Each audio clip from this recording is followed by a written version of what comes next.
Bonjour, frères et sœurs, bonjour à chacun d'entre vous. C'est avec joie dans ce temps d'attente à la Pentecôte 2021. Nous recevons aujourd'hui l'abbé François Kibwengue, qui est notre invité.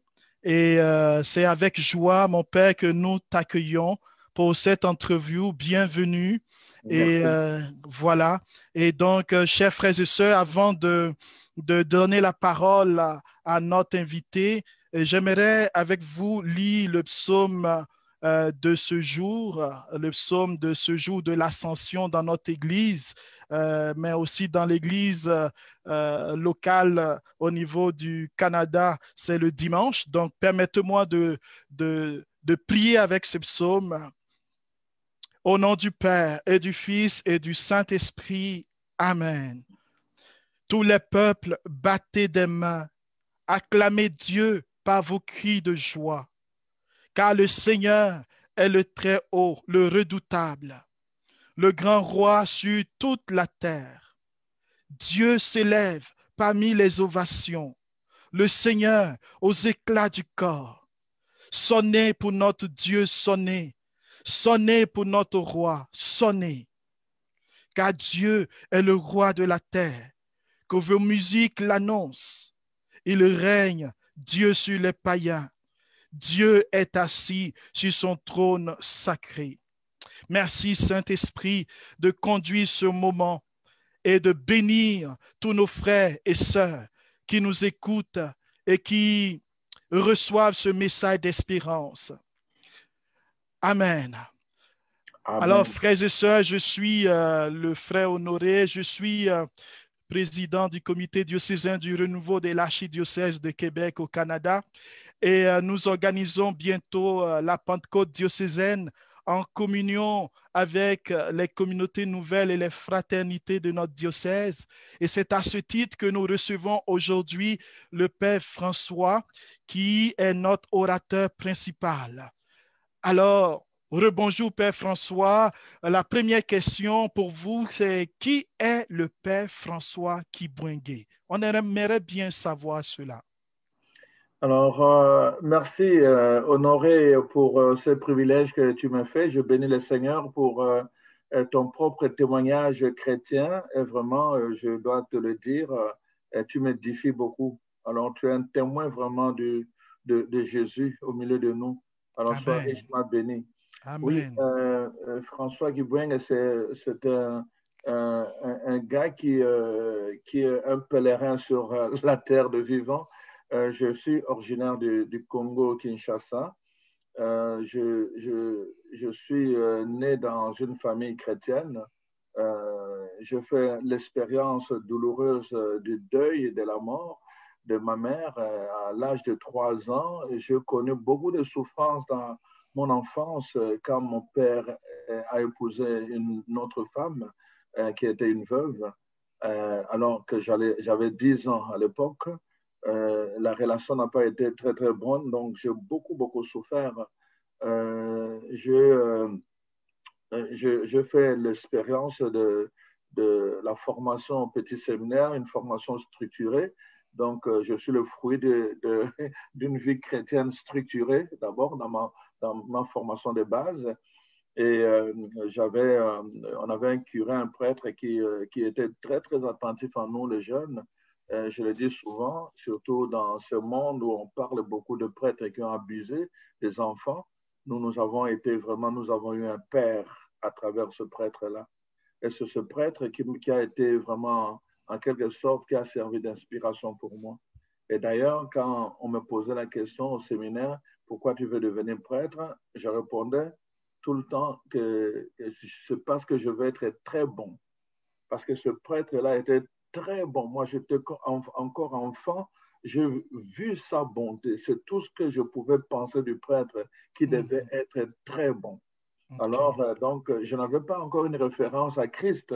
Ma référence était à un homme. Mhm. Alors, donc, c'est comme ça que j'ai grandi, j'ai évolué, j'ai étudié. Mais au séminaire, autant au petit séminaire en philosophie qu'en théologie, il y avait quelque chose de particulier qui m'avait caractérisé, c'est la maladie. J'étais vraiment maladif. Tout le mois presque, j'étais malade. Donc, la malaria, le paludisme et tout le reste. Donc, je n'étais pas sur le plan vraiment du rendement, le plan de la qualité. Je n'étais pas vraiment, je n'avais pas les atouts, vraiment, si on doit voir les choses pour devenir prêtre. Voyez-vous? Alors, c'est là que je pense tout le temps, ce qu'il y a de faible dans le monde, Dieu choisit pour confondre les sages. Moi, j'en suis vraiment un témoignage. Et voilà que je fais l'expérience de la grandeur de Dieu, mais je n'étais pas attentif. C'est là que je vois comment Dieu, parfois, quand il vient te chercher, il va prendre le temps de t'accompagner, de te former. Et moi, j'ai vécu cela. Donc, en fait, je peux dire qu'au séminaire, j'ai été humanisé. Mais le renouveau m'a vraiment donné le sens spirituellement converti. Amen. Alors donc, pourquoi je dis cela? C'est parce que, voyez-vous, j'ai eu toute la bonne formation pour être vraiment humaniste, être bon à servir dans la société, peut-être dans l'Église. Je ne connaissais pas très bien la Bible, je n'avais pas une relation personnelle avec la Bible pendant toute ma formation, même si on avait la parole de Dieu tous les jours à l'Église. Je n'avais pas une relation de prière personnelle, même si on avait des prières structurées au séminaire. Donc, j'ai eu tout cela. Voilà qu'à la fin de ma dernière année de formation, les professeurs ont décidé que je devais être renvoyé parce que j'étais toujours maladif, donc je n'allais pas servir à grand-chose dans l'Église. Et donc, quand mon directeur spirituel m'a annoncé cela, c'était un désastre. Après tant d'années, 8 ans de formation, on te dit que non, tu n'es plus fait pour être prêtre. Ouais. Je me rappelle pour la première fois, je suis allé à la chapelle cet après-midi, je suis resté seul, mais je ne savais pas prier. Donc, j'étais dépourvu, je ne voulais pas réciter le Notre Père et je vous salue Marie, je ne voulais rien. J'étais juste là devant le crucifix. Donc, comme pour dire à Jésus, je viens te déposer le poids de la douleur que je ressens dans mon cœur. Oui. Et alors, ce jour-là, pour abréver un peu mon récit, à la fin, les amis sont venus me rejoindre pour la prière du soir. Après la prière du soir, on est allé souper, manger, et après le repas, moi, je suis rentré dans ma chambre, donc je n'ai pas participé à la récréation. Alors, j'ai dormi tôt, et puis finalement, à 3 heures du matin, voyez-vous, j'entends une voix qui me donne une référence, Isaïe 43:1. Avoir répété cette référence pour la première fois. Je ne connaissais pas la Bible, donc je ne savais pas de quoi il s'agissait. Et mon père, vous voulez donc dire que pour un séminariste que vous étiez, la vie de prière personnelle, la Bible, ce n'était pas quelque chose qui était personnel, vraiment, pas une expérience que vous vivez au séminaire? Non, pas du tout, pas du tout. Vraiment, parce que c'était structuré, on avait des prières structurées. Okay. En dehors de ça, non, pour ma part, je l'ai dit, vraiment, je n'avais pas. Je n'avais pas cette relation personnelle vraiment avec la prière, je vais dire, avec la parole de Dieu. Okay. Alors donc, à part le moment où on était dans la chapelle, le moment de méditation, même là encore, je ne savais même pas. C'était pas facile quand tu n'as pas une relation avec la parole de Dieu. Comment tu veux vraiment approfondir la méditation? C'était un moment difficile, un moment creux. Un silence en fait creux. On était silencieux, mais pour moi, c'était creux. Okay. Alors finalement, donc, je reçois cette parole-là. Donc, ce que je veux faire comprendre ici aux amis, c'est que les hommes ont dit une parole sur moi, sur ma destinée, qu'il n'est pas fait pour devenir prêtre. Et je reçois cette parole, Isaïe 43, verset 1. Alors, le matin, quand je suis revenu à la chapelle, pendant la période de méditation, j'ai pris la Bible et j'ai commencé à chercher où était Isaïe. Et j'ai cherché le verset, chapitre 43, verset 1, et la parole de Dieu dit, ne crains pas, je te connais, tu m'appartiens. Je t'ai appelé par ton nom. Waouh! Quand j'ai reçu cette parole, c'était comme la réponse à ma prière silencieuse que j'ai présentée la veille. Et j'étais même convaincu, c'était une conviction qui m'a donné comme une onction de paix dans mon cœur. J'ai ressenti une paix profonde et mon attitude a changé. De la tristesse, je suis redevenu normal, j'ai chanté et puis tout ça. À la fin, finalement, les gens me voyaient joyeux, ils disaient comment, qu'est-ce qui se passe? Je dis non, on ne va plus me renvoyer. Ils disent, ah, Ah, le professeur a décidé de ne plus te renvoyer. Je dis non, ce n'est pas le professeur. Il dit, mais alors comment tu le sais? Je dis, je le sais, mais je ne sais pas comment. mhm, Comment cela va se faire, mais je sais une chose que je ne veux plus être renvoyé parce que je viens de recevoir une parole. mhm. Alors, donc, j'avais un choix à faire entre la parole des hommes, que tu ne seras pas prêtre, et la parole de Dieu, ne crains pas, je t'ai appelé par ton nom, tu vas partir. Amen. Je me suis accroché à la parole de Dieu. J'ai mis ma foi en cette parole. Mhm, Et puis, je continuais le reste de l'année qui me restait, quelques semaines qui restaient, à vivre avec cette parole dans mon cœur. À la mhm. fin de l'année, on est allé, chacun devait aller voir l'évêque pour recevoir les rapports du séminaire qui étaient déjà envoyés. Je suis allé voir mon évêque, il a lu le rapport et dit, oh, mais tu es renvoyé? Je dis, oui, sûrement à cause de ma santé. Et il a dit, qu'est-ce qu'il y a? Je dis, moi, je n'arrive pas à supporter le moustique, alors je suis presque tout le temps malade. Il Mhm. a regardé et dit, bon, écoute, il a prié avec moi, il m'a dit, non, va en vacances, je vais t'ordonner. Donc, Alléluia. voilà. Donc, il a cassé la décision du professeur et la parole de Dieu s'est C'est accomplie. accompli. Amen. Alors, donc, et puis finalement, donc, je suis le fruit de cette parole. Voilà. Mais malgré cela, voyez-vous, Dieu vient tout le temps nous solliciter, mais on perd ça de vue. Là, Mhm. j'en avais besoin, j'ai prié, après j'ai oublié, je suis redevenu normal. Je n'avais Mhm. plus développé plus que ça ma relation avec le Seigneur. Voyez-vous, on est comme Oui, ça dans notre vie. tout à fait. La deuxième fois, alors, ce qui s'est passé, un accident de moto. Vraiment, OK. j'étais en vitesse, une voiture en vitesse, je voulais dépasser une voiture et là, c'était une collision frontale pour moi. OK. Donc, j'étais dans le coma et puis j'ai été soigné finalement. Après, ma tante qui était en Belgique, infirmière, a demandé, a fait des démarches pour que qu'on m'amène en Belgique. Je suis venu en Belgique, c'est là que j'ai rencontré des frères comme vous. Donc, ils venaient prier avec moi, des gens du renouveau. Deux frères qui venaient prier avec moi, ils m'ont découvert comme ça. Ils sont venus, ils ont commencé à prier avec moi. Tous les jours, ils venaient, ils venaient. À la fin, je suis sorti, ils venaient encore. Et puis finalement, quelques temps après, il y avait comme un séminaire, mais raccourci, je pense, vendredi, samedi, dimanche, de tout ça qui s'est passé à Bruxelles, en Mhm. Belgique. Alors, ils sont venus, ils m'ont invité. Alors, je ne voulais pas y aller, mais j'ai dit par reconnaissance pour eux, je vais quand même aller pour leur faire plaisir. Mais, Oui. mais Dieu m'attendait à travers eux. Je vais leur Amen. faire plaisir, mais ce n'est Mhm. pas ça que Dieu attendait. Alors, c'est comme ça que je suis allé, j'ai suivi le séminaire.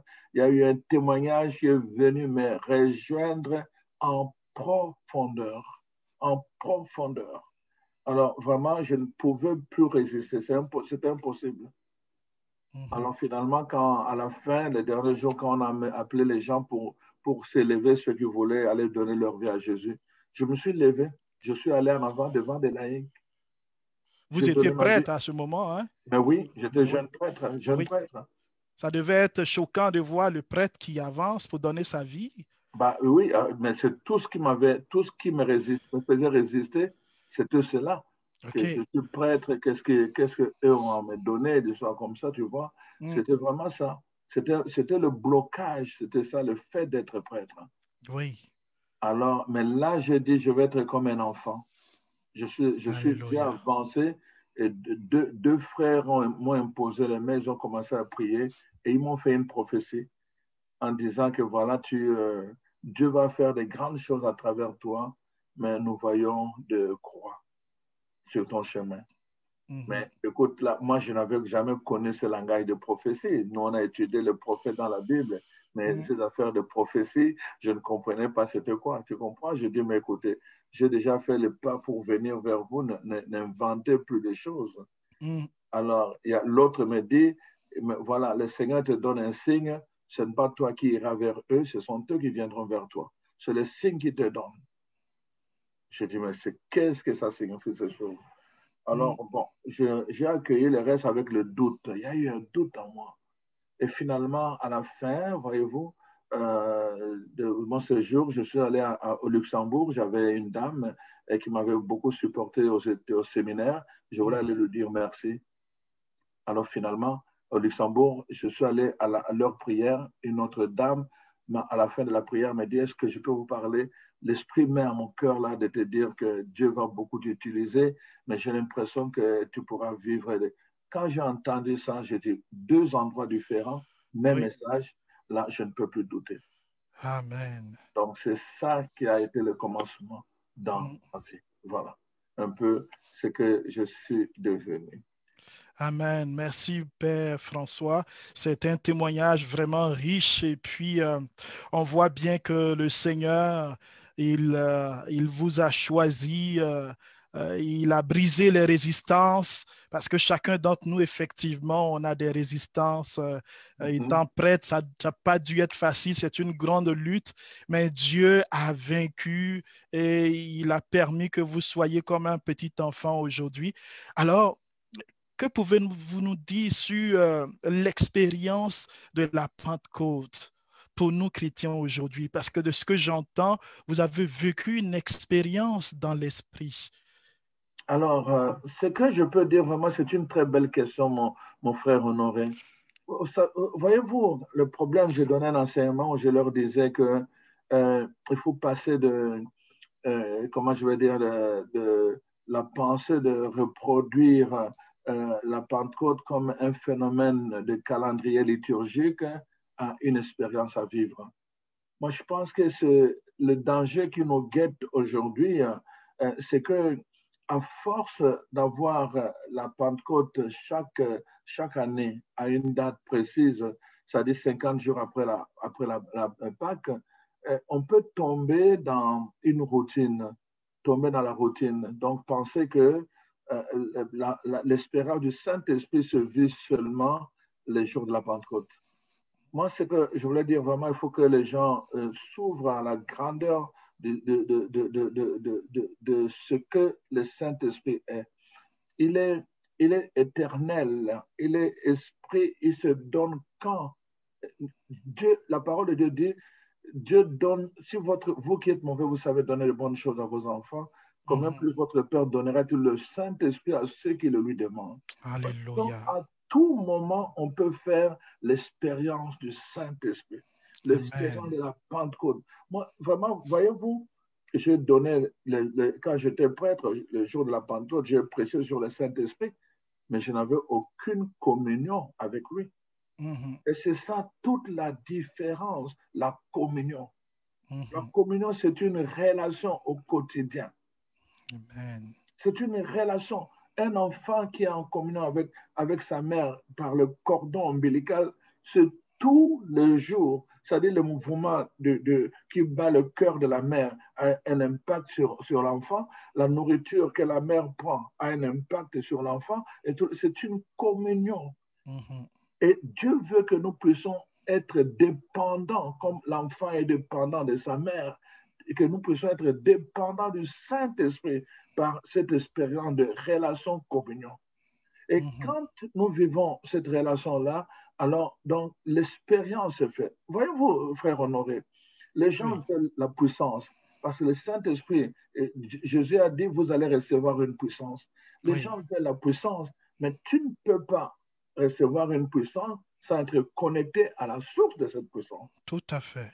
Donc, on a besoin, frère Honoré, on a besoin vraiment, surtout dans le renouveau, qu'on puisse vraiment refaire, entrer dans la dynamique de l'expérience, pas seulement du calendrier liturgique. Vraiment, de l'expérience, c'est-à-dire permettre au Saint-Esprit à tout moment qu'il se saisisse de nous, à tout moment.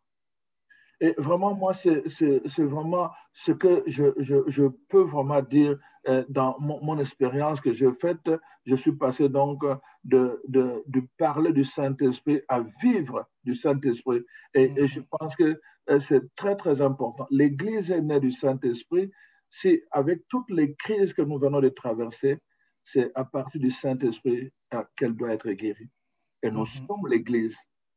Nous sommes l'Église. Moi, ce que j'ai à dire, c'est vraiment c'est que sans le Saint-Esprit, il est impossible de rendre témoignage vraiment à Jésus-Christ ressuscité. D'ailleurs, on le voit dans les livres n'est-ce pas, dans la parole de Dieu, dans les actes des apôtres. La parole de Dieu est claire là-dessus. Acte 4, verset, n'est-ce pas, 33. La parole de Dieu dit ceci: c'est avec une grande puissance que les apôtres rendaient témoignage de la résurrection du Seigneur Jésus. Et une grâce abondante reposait sur eux, sur eux tous. Donc, on voit, ils rendaient témoignage avec puissance. Aujourd'hui, nous pouvons, les gens savent que Dieu existe. Les gens savent que le péché existe, mais ce qui manque, c'est la puissance de rendre témoignage, c'est-à-dire la puissance de convaincre les gens. Nous ne pouvons pas le faire par nous-mêmes. Ça prend justement l'aide du Saint-Esprit. Mais nous devons devenir des canaux. En fait, moi, c'est ce que vraiment je dis, si je dois parler de l'espérance de la Pentecôte pour nous aujourd'hui, c'est vraiment, comme tu le dis bien, l'expérience. Que ça soit non pas une connaissance, mais que ça soit une expérience à vivre. Amen. Amen. Donc, si on comprend bien, c'est que la Pentecôte, c'est tous les jours. Tous les jours. Tous les jours. Moi, en tout cas, j'ai pris cette décision de vivre la Pentecôte tous les jours. Amen. Tous les jours. Amen. Par cette communion-là, justement. Oui. Et puis vous, principalement, comment ça se manifeste pour vous, cette Pentecôte au quotidien, dans votre ministère? Est-ce que vous avez des choses que vous pouvez nous partager? Alors, voyez-vous, avant, quand je connaissais le Saint-Esprit par la tête, les gens venaient me voir, ils vont me dire, voilà, mon père, j'ai telle situation et tout ça. Qu'est-ce que je leur disais? Bon, ah oui, c'est bien, je vais prier pour vous. Je vais prier pour vous. Oui. Parce qu'en fait, je n'avais rien à leur donner. Aujourd'hui, les gens viennent me voir. Mon père, on a tel problème. Je dis, prions. Alléluia. Voyez-vous, voyez la différence? On prie, je prie avec ces gens-là, sur place, parce que je sais que chaque matin, n'est-ce pas, la Bible dit, Dieu renouvelle ses bontés, mais aussi son esprit. Je demande que le Seigneur renouvelle son esprit en moi chaque matin pour que je sois un canal de bénédiction. Et que je puisse manifester la puissance, par la puissance du Saint-Esprit, que je puisse manifester la gloire de Dieu. Alors, donc ça, c'est d'abord une des choses. Deuxièmement, c'est la parole de Dieu. Avant, je n'avais même pas le temps, pas de relations. Aujourd'hui, je te dis, frère Honoré, si je ne me nourris pas de la parole de Dieu, c'est comme quelque chose me manque. À un moment donné, d'ailleurs, mes amis pensaient que j'allais devenir fou. Ils disent, mais tu exagères. Eux, ils pensaient que j'exagérais, mais moi, c'était une nécessité. Des choses que je ne pouvais pas vivre avant. Le goût de la parole de Dieu. La troisième chose, ceux qui me connaissent avant, qui m'entendent, qui me connaissaient avant, j'étais un timide, très timide. J'ai des amis avec qui on a étudié en théologie, qui sont même du côté de Montréal, qui sont des prêtres là, qui peuvent témoigner. J'étais très timide. Aujourd'hui, le Seigneur a mis en moi un feu dévorant qui a brûlé cette timidité. Voyez-vous, donc je peux parler sans peur, sans honte, je peux prendre position, j'ai une certitude, une conviction que le Saint-Esprit me guide et je peux dire aujourd'hui, il ne m'a plus jamais fait défaut. Depuis que j'ai appris à développer une communion avec lui. Et on a vu, j'ai vu la parole de Dieu dit dans Acte 2, 10, n'est-ce pas, que pour rappeler un peu la prophétie de Joël, n'est-ce pas, voici comment c'est la promesse que Dieu vous a faite, n'est-ce pas, à vous et à vos enfants, et parmi ces promesses, voilà, de visions, n'est-ce pas, de visions, de prophéties, donc de miracles, de prodiges et tout le reste.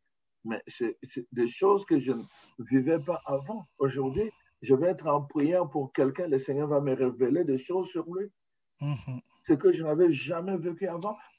Même en parler avec certains prêtres, ils ne peuvent même pas comprendre cela. Oui.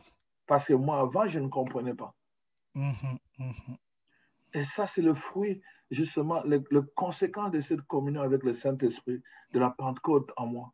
C'est ça vraiment que ça produit. Et tout le ministère de délivrance que j'exerce, Mhm.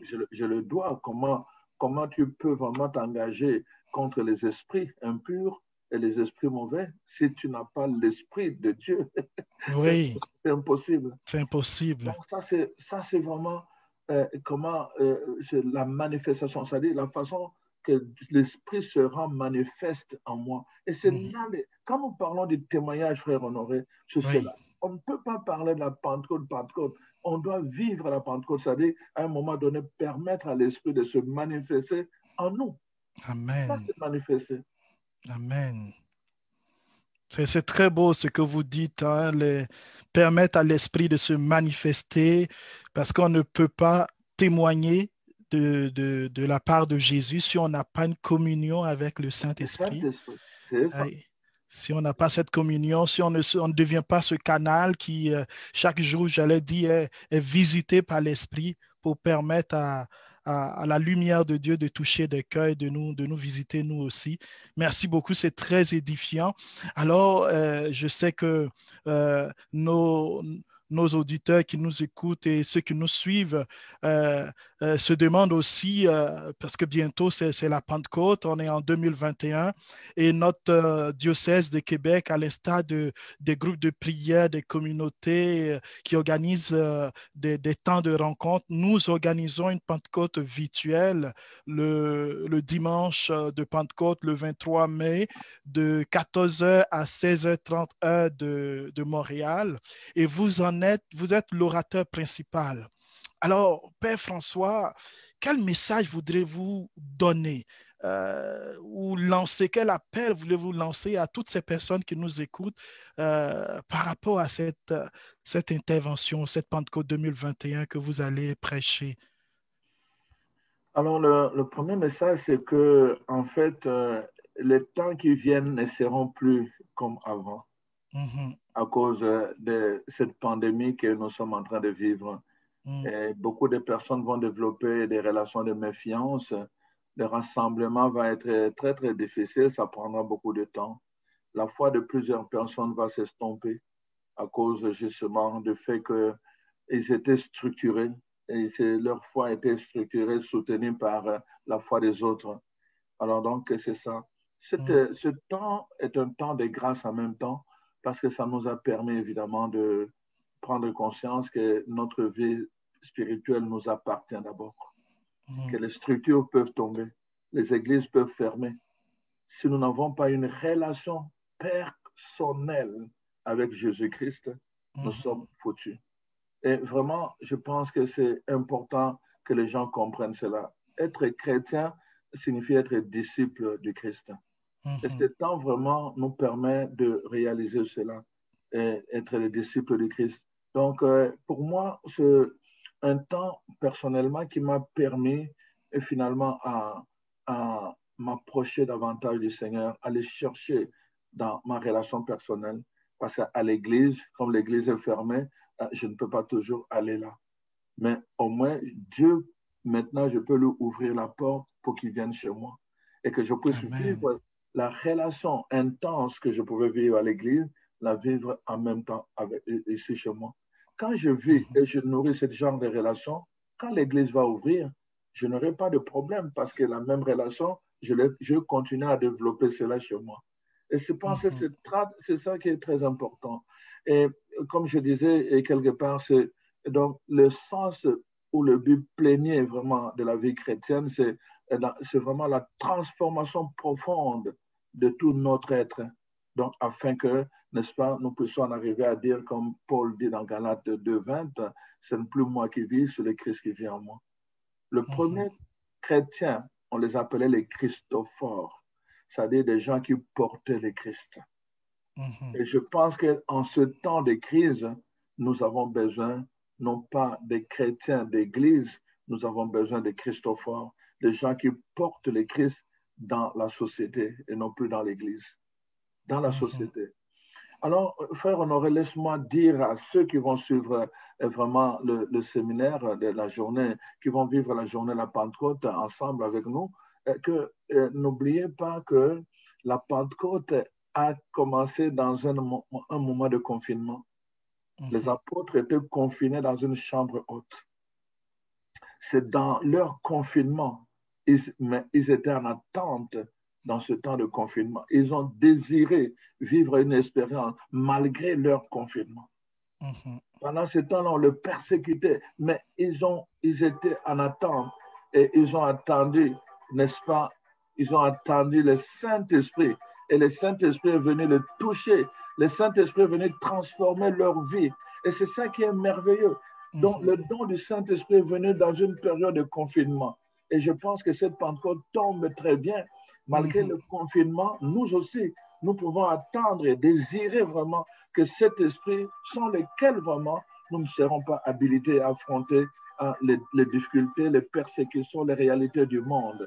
Nous avons vraiment besoin du Saint-Esprit vraiment pour réaliser cela. Donc, voilà un peu le message que je vais donner. C'est vraiment cette profondeur que nous avons à subir dans notre vie en ce temps difficile pour que nous puissions manifester la présence de Christ en nous, dans le monde, et non plus dans l'Église, parce que ce n'est plus possible dans l'Église. Alors vraiment, je souhaite que chacun puisse vivre ce temps, ce dimanche-là, comme un temps de confinement dans la chambre haute, où on attend quelque chose de grand, de puissant, qui a transformé la vie des apôtres. Ils sont passés de peureux maintenant aux gens qui n'avaient plus peur de témoigner en public. Ils ont témoigné parce que l'Esprit les avait habités. Et nous avons vraiment besoin de vivre la même espérance nous aussi. Voilà pourquoi je voulais vraiment partager ça avec vous. Merci beaucoup, Père François. C'est sûr que ceux qui nous écoutent, il y a certaines personnes dans d'autres pays qui ne sont pas confinés, mais je crois que le message s'adresse autant à eux autres aussi, parce que l'expérience de la Pentecôte, même si vous avez l'occasion ou l'opportunité de vous rassembler, cette expérience est une expérience d'abord personnelle. C'est ça. Voilà, parce que l'effet du groupe peut nous faire perdre de vue que personnellement, nous devons vivre l'expérience de bouleversement dans l'esprit pour que nous devenions ces porteurs de Dieu, ces porteurs de la parole, ces porteurs de lumière, afin de devenir des véritables témoins et non pas des personnes qui sont à la recherche des miracles, mais qui deviennent eux-mêmes des canaux où le miracle se manifeste. Exactement. Oui. Ouais. Et alors, puis, Père, en même temps aussi, frère Honoré, je pense que notre Église, nos groupes de prière vivent une période très, très difficile où on a besoin vraiment du renouvellement des charismes et des dons du Saint-Esprit. Amen. Et moi, je suggère, je prie en même temps pour que chacun puisse dire, Saint-Esprit, prends-moi comme un instrument et à travers lequel tu veux te manifester pour que j'apporte, je te donne ma main, mon cœur, ma bouche, mon intelligence, vraiment pour que tu utilises tes charismes, tes dons pour relever mon Église, mon groupe de prière. Cet engagement-là, vraiment, que le Saint-Esprit donne des dons, il donne des charismes justement pour le bien, pour l'édification de l'Église, de la communauté. Alors, je pense que c'est une opportunité pour nos groupes de prière, c'est une opportunité pour chacun de nous de prendre cet engagement-là, de développer une communion avec le Saint-Esprit, de lui donner la permission de nous faire entrer dans une autre dimension, dans une autre expérience pour que nous devenions, en fait, le mot, c'est le témoin. Le témoin, c'est lui vraiment qui a fait l'expérience et qui peut parler du Saint-Esprit par expérience, non plus par connaissance. Alléluia. Alors, le thème de cette journée, c'est quelques instants que nous passerons le 23, puisqu'on ne peut pas faire toute une journée, mais on le fait pour 2 heures et demie. Le thème, c'est courage, n'ayez pas peur ou n'ayez plus peur en fonction des traductions, mais courage.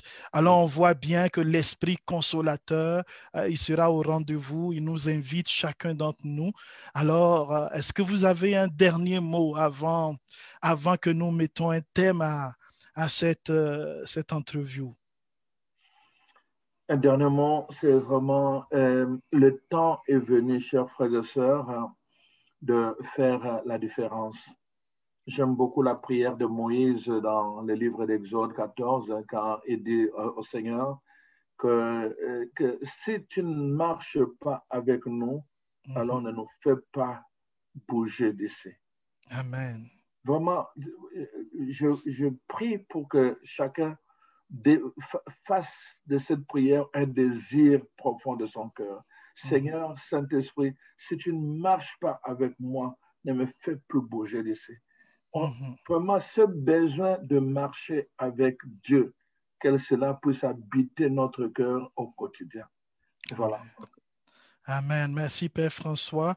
Alors, pour chacun d'entre nous, je veux rappeler que, effectivement, le dimanche 23 mai 2021, nous avons le comité diocésain du renouveau en collaboration avec les groupes de prière, les fraternités, les communautés nouvelles de l'archidiocèse de Québec, vous invite à une Pentecôte virtuelle avec le thème Courage, n'ayez plus peur, animé par la fraternité Béthanie qui va animer ce temps par la louange et aussi l'orateur principal, le Père François Kibouengue, avec qui nous avons pu nous entretenir. Alors, pour vous connecter ce jour-là, il faudrait aller sur la page YouTube de la Fraternité Béthanie.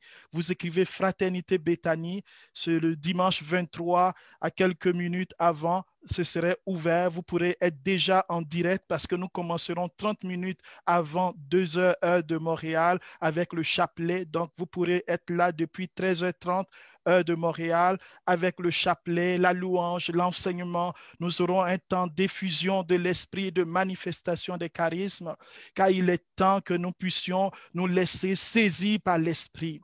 Aussi, je voudrais inviter chacun d'entre nous.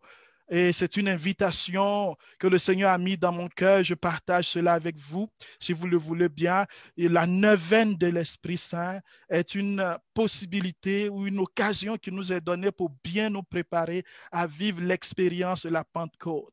Plusieurs groupes de prière font le cénacle, les cheminements de cette semaine, mais la neuvaine dans l'esprit est une prière d'église dans laquelle nous nous réunissons ensemble chaque jour, là où tu es, chez toi à la maison, pour dire à l'esprit, viens sur moi, viens m'habiter, viens me conduire, viens prendre tout en moi. Alors, je vous invite à commencer cette neuvaine. Ça commence demain, une neuvaine à l'esprit jusqu'au dimanche de Pentecôte.